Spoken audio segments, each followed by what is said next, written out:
tous et à toutes et bienvenue pour cette nouvelle vidéo, c'est Vito et aujourd'hui il est temps de parler maison connectée. Et oui, TP-Link m'a contacté, c'est rare donc je tiens à le préciser, je les remercie de m'avoir contacté pour que je découvre et que je vous présente donc 3 de leurs produits. Ce n'est pas une vidéo sponsorisée, je vais vous donner mon avis comme d'habitude totalement transparent sur ces produits. Donc j'ai 3 produits à vous présenter et vous donner mon avis dessus, ainsi que je les remercie de m'avoir prêté un deuxième Google Home, donc j'ai pu avoir 2 Google Home à la maison et voir un petit peu comment ça fonctionne. On va tout de suite commencer par ça, donc des smart plugs.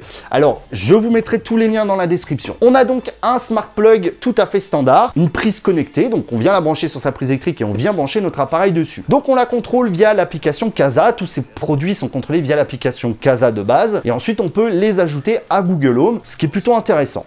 Donc ce produit, c'est juste une prise connectée, on va pouvoir l'allumer ou l'éteindre, mais ce qui est plutôt intéressant via l'application Kasa, c'est qu'on peut aussi voir la consommation d'électricité que l'on fait via cette prise. Je ne sais pas si c'était très précis, mais ça a au moins le mérite d'être présent. C'est la première prise électrique connectée que je teste, et franchement, ça fonctionne vraiment bien. Le deuxième produit que j'ai testé, c'est donc la même chose, donc une prise connectée qui en plus ajoute un Wi-Fi extender, un petit peu comme le Xiaomi Mi Extender 2 que je vous ai fait en test sur le site lapostec.fr.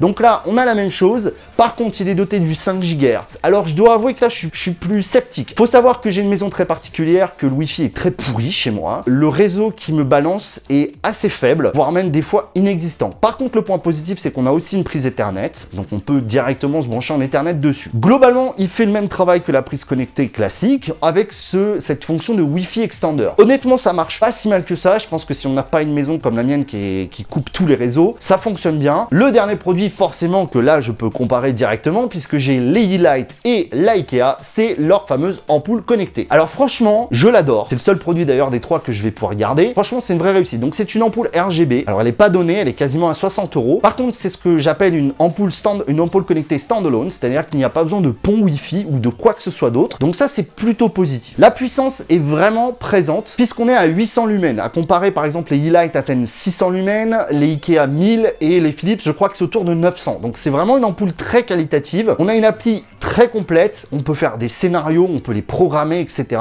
Quand on en a plusieurs, c'est encore mieux. C'est pareil pour les prises connectées, on peut faire tout un tas de scénarios différents. L'application Kasa, je trouve, est vraiment bien faite. J'ai pas noté de bug, de crash, que ça soit sur Android ou iOS. C'est vraiment un point positif pour TP-Link qui a fait une application vraiment complète. Donc bien sûr, cette ampoule RGB, on peut choisir les couleurs, on peut choisir la teinte, on peut paramétrer la teinte suivant l'heure, on peut vraiment faire tout un tas de trucs. On peut bien sûr monitorer la consommation de notre ampoule. Et bien sûr, le gros point forcément positif de ces 3 objets proposés par TP-Link, c'est qu'ils sont pas compatibles, bien sûr Google Home, mais aussi Amazon Alexa. Alors Amazon Alexa, je ne connais pas, enfin, je le connais, mais ce n'est pas encore vendu en France. Avec Google Home, tout fonctionne très très bien. J'ai vraiment eu aucun problème, paramétré dans l'app, etc. Ça fonctionne super bien. Franchement, c'est des bons produits. Alors est-ce que je vous conseille ces produits TP-Link que je viens de vous présenter? Honnêtement, si j'ai à en retenir qu'un ou deux, franchement, le petite prise connectée est vraiment un must, ainsi que l'ampoule. Alors c'est pas donné, on est plutôt sur des prix vraiment premium, mais franchement, le produit en lui-même fait qualitatif et les fonctions sont remplies avec le petit bonus de monitorer la consommation. L'application est compétitive, c'est compatible Google Home, peut-être que ça sera compatible HomeKit. Bravo TP-Link, franchement, je vous les conseille. Encore comme d'habitude, les liens sont tous dans la description de la vidéo. Si vous voulez me soutenir, vous pouvez passer par ces liens. N'oubliez pas aussi de mettre un commentaire si vous avez des avis ou d'autres produits connectés à me proposer. Je vais essayer de contacter les marques, même si je manque un peu de temps pour le faire. Les pouces en l'air, en bas, comme d'habitude, le partage si vous avez aimé, et puis je vous dis à très vite pour une nouvelle vidéo. C'était Vito, Tech Check les amis.